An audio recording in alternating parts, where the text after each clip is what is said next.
Welcome to the Fail Forward podcast. The purpose of this podcast is change the negative stigma around failure into a positive. Failure is only a negative if we do not learn from it and we give up. Welcome back to the Fail Forward podcast. So it is a year ago that I launched this podcast. So I just wanted to do a quick episode just to say thank you firstly to everybody who's been listening in and all the amazing feedback that I've had in the last 12 months.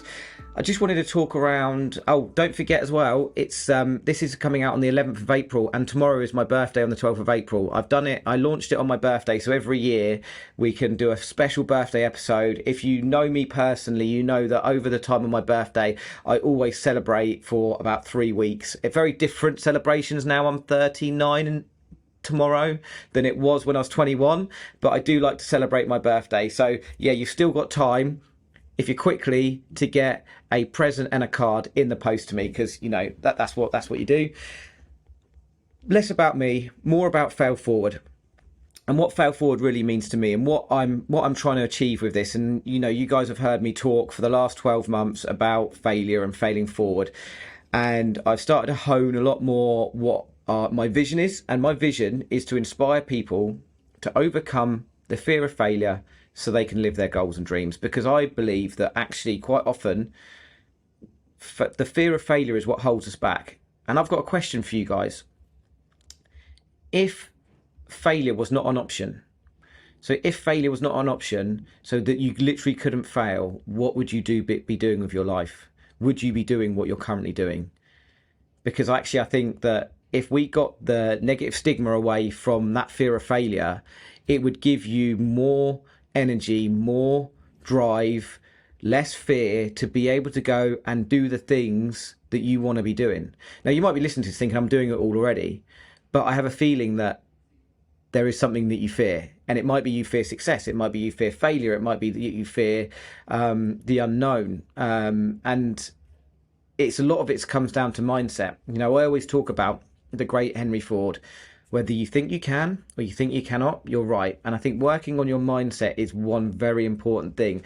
But working on the fear of failure and understanding what failure is. And I believe that my biggest failure of losing it all, was down to lots of mini failures. So I wasn't holding myself accountable. I wasn't looking at the mini failures, because people always say to me, what went wrong, Henry? How did it all go so wrong? And I'm like, well, it wasn't one thing. There was lots of things that amalgamated. And if you've read Dan Hardy's book, The Compound Effect, or if you haven't, you understand that the compound effect can work in two ways. You could either eat an extra burger every day and you could end up putting more weight on, or you could end up eating below calories and you end up losing weight. But the compound effect takes the fact that you eat a burger on day one, it doesn't mean you're going to be overweight. But if you do that consistently day in, day out, the same with saving money or investing money.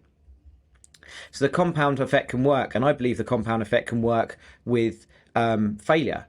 I believe that the compound effect can work with failure, because all the little failures that go along the way that you're not seeing, you're not going through the motions of understanding what failed, can build up to one catastrophic failure like it did with me.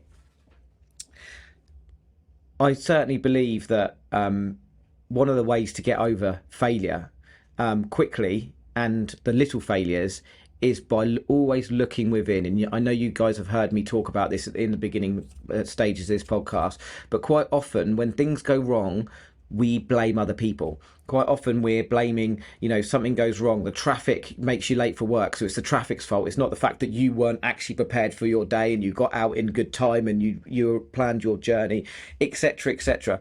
Quite often people are always blaming other people. And I think one of the most profound things that I've learned is when you start looking at yourself and understanding accountability and actually saying, so if something goes wrong, going, okay, well, what could I have done differently? What could I have done differently to get over this thing? And that's generally in day-to-day life, because it's so easy to blame somebody else. It's so easy that when something goes wrong to say it's their fault, it's the government's fault. It's, my business didn't work because of the COVID, the economy, because I wasn't in the right place at the right time. And I genuinely believe that if you look within more, and it's difficult because we've all got egos. I've talked about this so many times before, but we've all got egos and we don't want those to be bruised. But I think it's really important to be holding ourselves accountable, taking responsibility for our actions.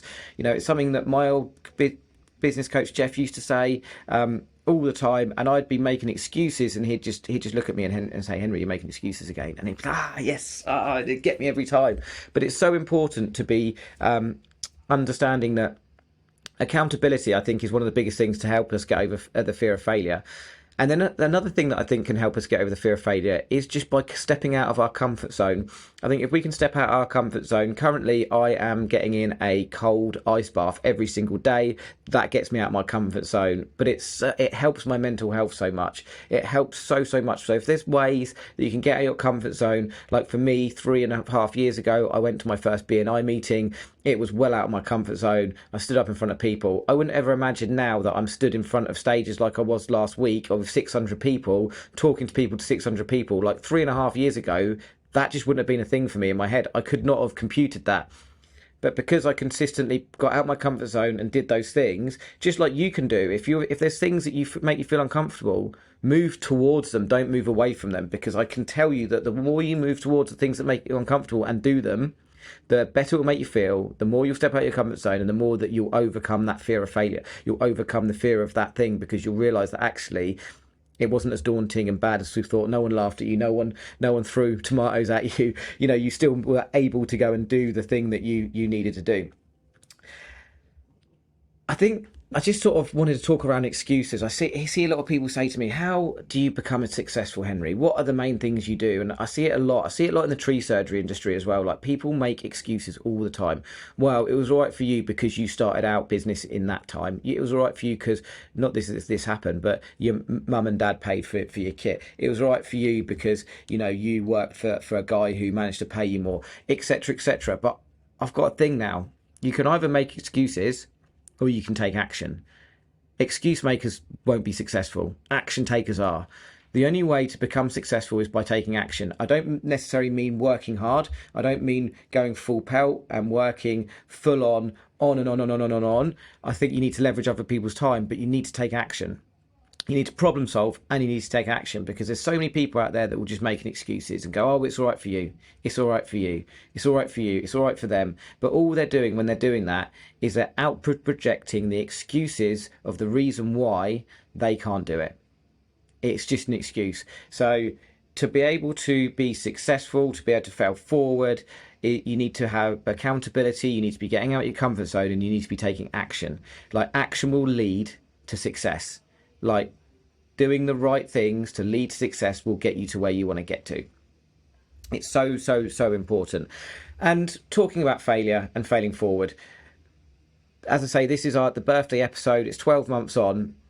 Hopefully, and it'll be great to hear your feedback, I've improved at this, because I know that when my first episode, I've listened to it back. I actually listened back to the episodes, and it makes me feel really icky, because I hate hearing my own voice, but it's something that I've got to do to be outside my comfort zone. But hopefully you've seen there's been an improvement in the podcast episodes over the last 12 months. I'd really like to hear your feedback. I'd love to hear your feedback on what sort of guests that you want me to get on the show. I'm looking in the next 12 months to really be pushing this podcast forward, because I want to spread to the world that failure is not a negative. Failure is a positive. Failure is a learning point. It's experience. Failure is only a negative if we do not learn from it. We've got to be learning from it. We've got to be holding accountable. And I believe that if we can share fail forward, we can make fail forward a thing that actually it's not fail backwards, because as I said in previous episodes, if you look up in the dictionary, or even Google failure, if you Google it now, it's loser, has been, didn't make it, all these horrible negative words. But failure is a real positive. It's only a positive if you don't learn from it. You blame everybody else. And I believe that if we can spread fail forward, and we can get people to understand that failure is not a negative, then that is going to help the world, because the more we can help the world, help people overcome their fear of failure so they can live their goals and dreams, it will just snowball onto other people. Be the lighthouse, be the person who is leading people. We need, in these times, if you look in the media, there's so many negative things, but if you can be a lighthouse for someone, if you can lead the way and you can show people how to fail forward, then the world is going to have more value, it's going to improve, and it's going to be a generally happier place for everybody. So thank you again for your commitment in listening to me on a weekly basis for the last 12 months. I hope everyone has a wonderful day, and I shall catch you all soon. Take care and fail forward.